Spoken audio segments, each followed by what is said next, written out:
You grab an ordinary deck of cards and you shuffle it. Nothing unusual, right? Well, according to mathematicians, the exact order of cards now sitting in your hands has probably never existed before in the entire history of humanity and will never exist again. Wait, what? That's because the number of possible card arrangements is so absurdly huge, it's almost impossible to comprehend. It's 80 unvigintillion. That's an 8 followed by 67 zeros. Now, to put that in perspective, if you were to count all the grains of sand on planet Earth, 80 unvigintillion would look at that number and say, "Here, hold my digits." Now, the reason we bring this up is because around here we love weird facts like that. So every week, we explore life's little mysteries. And so very often, things may seem normal on the surface, just like that deck of cards. But when you look hard enough, you may be surprised at just what you find. So if you're into that kind of stuff too, then you are in the right place. Welcome to the podcast that answers some of the questions you've always wondered about. It's the Always Wondered podcast. Hi, I'm Rick Peterson. Thanks for joining us. Picture this. You're sitting in a bathtub long enough to start questioning your life choices when you suddenly notice your hands. How come my fingers look like dehydrated fruit snacks? So have you always wondered, why our fingers get all wrinkly when exposed to water?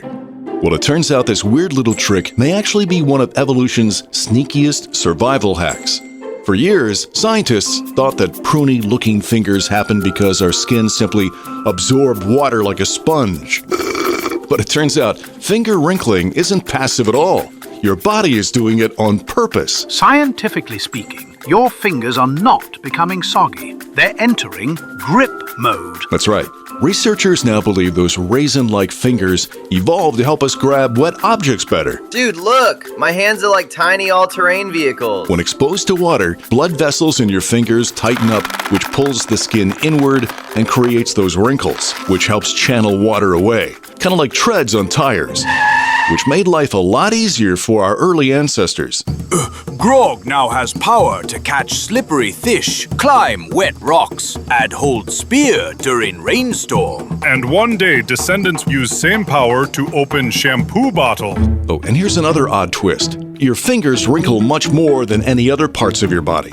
Which is great, because otherwise we'd all emerge from the swimming pool like... Please help! My torso is turned into a walnut! So yes, it's a peculiar trait, but there is a good reason for it. In technical terms, your bathtub hands are nature's built-in fishing gloves. And while ancient humans once used wrinkled fingers to gather salmon from the stream, modern humans now use them for a slightly different reason. I just gotta grab this last pickle from the bottom of the jar. Yes! Got it! It's the Always Wondered podcast. Back in the early 1900s, mail order catalogs were kind of like Amazon, if Amazon had absolutely no adult supervision. A wide variety of items were sold, but some were stranger than others, which led many to ask, Should this really be arriving through the Postal Service? so have you always wondered, what were some of the weirdest things ever sold through mail order? The undisputed king of mail order was Sears, Roebuck & Company. By around 1900, nearly 50 million copies of their big book were mailed out annually, each chock full of goodies, including a complete house. Huh? That's right. Pre-cut construction pieces would arrive along with complete instructions. Oh, just like IKEA? Yeah, if IKEA required a foundation and could collapse during Thanksgiving dinner. Needless to say, some assembly was required. Honey, why does the front door open into the bathtub? Relax. It's called an open floor plan. And of course, if you needed help clearing land for your home, you could always order dynamite. I beg your pardon? Yep, it's true. Good news, Martha. The mailman delivered the groceries, your new curtains, and 40 sticks of TNT. But eventually the government stepped in and said, this probably wasn't a good idea. Yeah, we've determined that handle with care is no longer a sufficient explosive safety protocol. But that didn't stop the public from ordering other bizarre stuff, including monkeys. Yeah, not toy monkeys, real monkeys.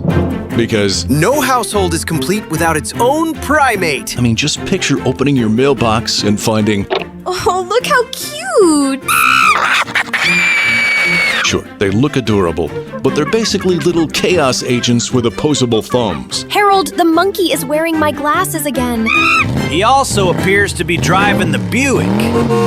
I know it all seems very strange to us today, but once there really was a time when people trusted the mail completely.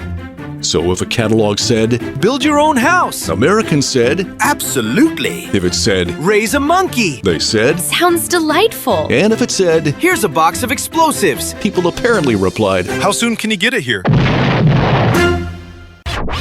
They Always Wondered podcast. okay, we all know someone like this. They carry around resentment, act defensive, itching for a fight. Basically the human version of a raccoon trapped in a trash can.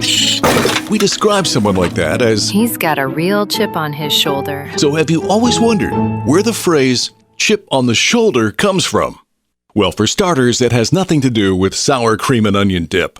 Instead, we go back to the early 1800s, a time of no smartphones, no reality TV, no internet arguments about pineapple on pizza. Fruit does not belong on pizza. Then what about tomato sauce? Last time I checked, tomatoes were a fruit too, Professor Pepperoni. So how did people entertain themselves? They went around yelling, I dare you to knock this wood off my body. yeah, in the Old West, young men in particular would literally place a wood chip on their shoulder In fact, I double dare you. and dare someone to knock it off. No, I double dog dare you. Because apparently saying Excuse me, my fine sir. Would you care to settle our disagreement through civilized discussion? was considered way too boring. So instead, they'd swagger around like, I got a chip on my shoulder. Any man brave enough to knock it off can meet me behind the blacksmith shop at noon. it was basically the 1800s version of posting. Bring it on, bro. And the weird part, it usually wasn't even a real argument.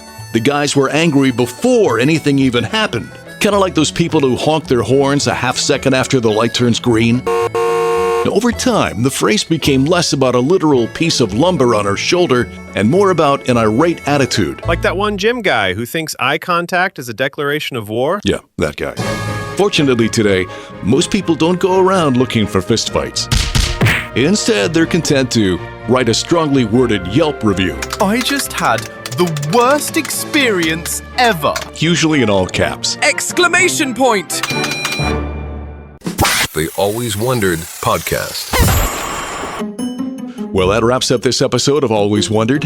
Remember, new episodes arrive every Friday, and in between times, you can check out some of our fun little videos of our topics on TikTok, Instagram, YouTube, and Facebook. And we would love for you to subscribe. It's so easy, even one of those mail-order monkeys could do it.